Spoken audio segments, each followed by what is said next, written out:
आज मला ढोकळा आणि आळूवडी ही एका ठिकाणी बनवून द्यायचं होतं, पण त्या अगोदर मला डब्बा सुद्धा बनवायचा. बऱ्याच दिवसानंतर आज मी मसूरची डाळ बनवली होती आणि त्याच्यासोबत चपात्या. तशा तर भाकरी छान लागतात, पण डब्बा द्यायचा होता म्हणून चपात्याच बनवून घेतल्या. जेव्हा मी मला केसाला क्लचर लावायचा असेल ना, तेव्हा मला कधी तो भेटतच नाही, कारण की माझी श्रद्धा घेतला की इकडे टाक तिकडे टाक. हा क्लचर मी एक जपून ठेवला होता म्हणून तो मला भेटला.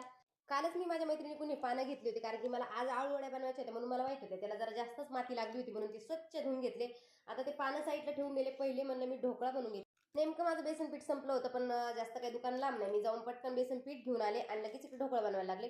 नेहमी मी ढोकळा बनवते ना, मी तसंच बनवायला घेतलं. जास्त काही क्वांटिटी घेतली नाही, कारण की जास्त क्वांटिटी जर घेतली की माझा ढोकळा बिघडतो, म्हणून कमी क्वांटिटीतच बनवायला घेतला. इकडं मी काम करते आणि माझं पिल्लू सुद्धा माझी मदत करू लागते. थोडंसं मी ढोकळ्यामध्ये इनो टाकला होता. दरवेळेस मी सोडा टाकते, पण ह्यावेळेस सोडा नव्हता म्हणून इनो टाकला.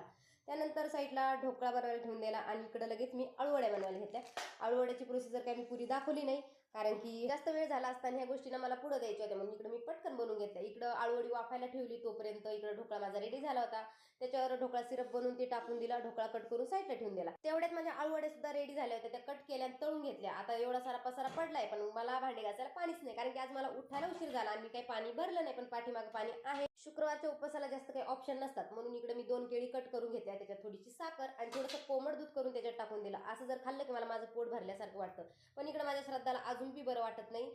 तिला ना इकडे तांदळाची पोळी आणि पत्तागोबी मी जेव घातली. चला तर बाय. श्री स्वामी समर्थ.